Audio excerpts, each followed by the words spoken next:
जय श्री कृष्णा। राधे राधे। कैसे हैं आप सब? उम्मीद करती हूँ आप सब अच्छे होंगे। ठाकुर जी की कृपा आप सब पर बनी रहें और आप सब यूँ ही हंसते मुस्कुराते रहें, स्वस्थ रहें, मस्त रहें। वीडियो अगर पसंद आए तो लाइक ज़रूर कीजिएगा वीडियो को और कमेंट करके बताइएगा।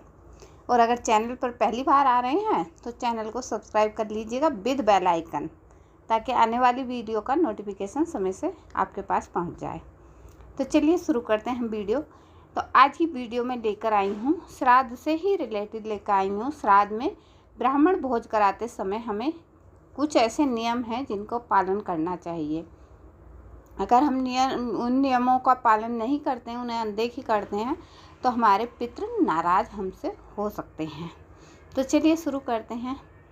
पितृपक्ष में कई कर्मों से एक कर्म ब्राह्मण को भोजन कराना है। ब्राह्मण द्वारा किए गए भोजन सीधा पितरों तक पहुंचता है। ब्राह्मण को भोजन कराए बिना श्राद्ध का विधान पूर्ण नहीं होता है, लेकिन भोजन कराते समय कोई भी कमी रह जाती है तो पितृ नाराज होकर लौट जाते हैं, जिसके परिणाम स्वरूप कई परेशानियों का सामना करना पड़ सकता है हमें। पितृपक्ष यानी कि 15 दिन तक चलने वाले श्राद्ध में पितरों को प्रसन्न करने के लिए ब्राह्मण भोज कराया जाता है। और पितृपक्ष में श्राद्ध की तिथि पर ब्राह्मण को निमंत्रण दिया जाता है। मान्यता है कि ब्राह्मण के मुख के द्वारा ही देवता हव्य पितृ हव्य और पितृ कव्य ग्रहण करते हैं। पितरों के नाम का दान कर सकते हैं, लेकिन अगर संभव नहीं है तो श्राद्ध की तिथि के दिन ही विधिवत श्राद्ध कर्म कर सकते हैं। ऐसे में अगर उनके श्राद्ध कर्म में कोई कमी रह जाती है तो वे नाराज होकर लौट जाते हैं, जिसके परिणाम स्वरूप कई परेशानियों का सामना करना पड़ सकता है। तो चलिए आपको बताते हैं कि पितृपक्ष में ब्राह्मणों को भोजन कराते समय हमें क्या क्या सावधानी बरतनी चाहिए। तो इसीलिए जरूरी है ब्राह्मण भोज। पितृपक्ष में कई कर्मों में से एक कर्म ब्राह्मण को भोजन कराना है। ब्राह्मणों द्वारा किए गए भोजन सीधा पितरों तक पहुंचता है।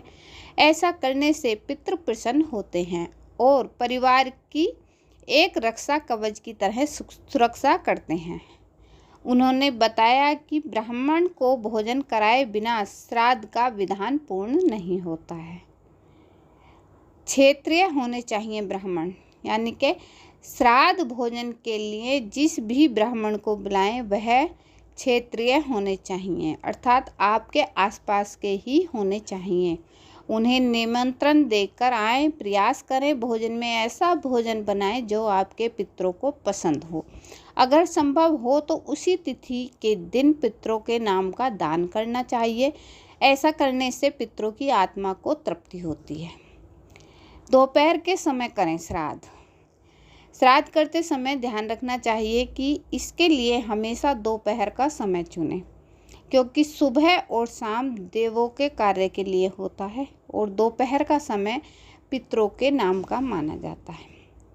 ब्राह्मणों की वैसे ही सेवा करें जैसे आप अपने पितरों की करना चाहते हैं। ब्राह्मणों के लिए भोजन के लिए ब्राह्मणों को दक्षिण दिशा की ओर मुख करके लकड़ी के पटे या कुश पर बैठाएं, क्योंकि दक्षिण दिशा यम की दिशा मानी जाती है और इसी दिशा से पितृ आते हैं हमारे। किन बर्तनों का हमें प्रयोग ना करना चाहिए। ब्राह्मणों को भोज कराते समय ब्राह्मणों को भोज कराने के लिए हमें पीतल, तांबे, पत्तल, चांदी के, कांसे के आदि के बर्तनों का प्रयोग करना चाहिए। वहीं किचन में भी ब्राह्मणों का भोजन इन्हीं बर्तनों में बनाना चाहिए। भूलकर भी लोहे के बर्तन का प्रयोग नहीं करें, ऐसा करना शुभ नहीं माना जाता है। श्राद्ध के दिन ब्राह्मण को गाय के दूध से बनी चीज़ें जैसे कि खीर, मिष्टान आदि खिलाएं। ब्राह्मण भोजन में ध्यान रखें कि कोई भी बासी व्यंजन ना परोसा जाए, यानी कि जैसे रखा हुआ खाना ना परोसा जाए, रात का हो या सुबह का हो या दोपहर का हो, तो उससे आप बचें। ताज़ा भोजन बनाएं, वही ब्राह्मणों के भोज में परोसें। मौन रूप से कराएं भोजन, नहीं बोले नहीं, यानी कि ब्राह्मण को भोजन कराते समय मौन रूप धारण करना चाहिए ताकि भोजन करते समय पितरों को कोई समस्या ना हो। वहीं ब्राह्मणों को भी यह बात ध्यान रखनी चाहिए, अगर कुछ चाहिए तो वो इशारों से बता सकते हैं। मान्यता है कि बोलने से पितरों को भोजन नहीं पहुंचता है।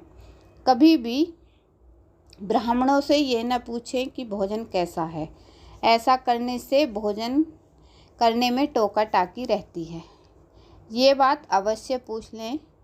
ब्राह्मणों को भोजन कराने से पहले यह ज़रूर पूछ लें कि वे कहीं और जाकर भोजन नहीं करने वाले हैं। एक ही दिन एक से ज़्यादा घरों में भोजन करना सही नहीं माना जाता है। दक्षिण दिशा में दीपक जलाएं। श्राद्ध के दिन दक्षिण दिशा में पितरों के नाम का एक दीपक जलाना चाहिए। ऐसा करने और पितृ श्राद्ध से प्राप्त होकर श्राद्धकर्ता को दीर्घ आयु होने, वंश वृद्धि, धन विद्या, राज सुख एवं मोक्ष का आशीर्वाद प्रदान करते हैं हमारे पितृ। तो इस तरह से आप ब्राह्मणों को भोज करा सकते हैं पितृपक्ष में।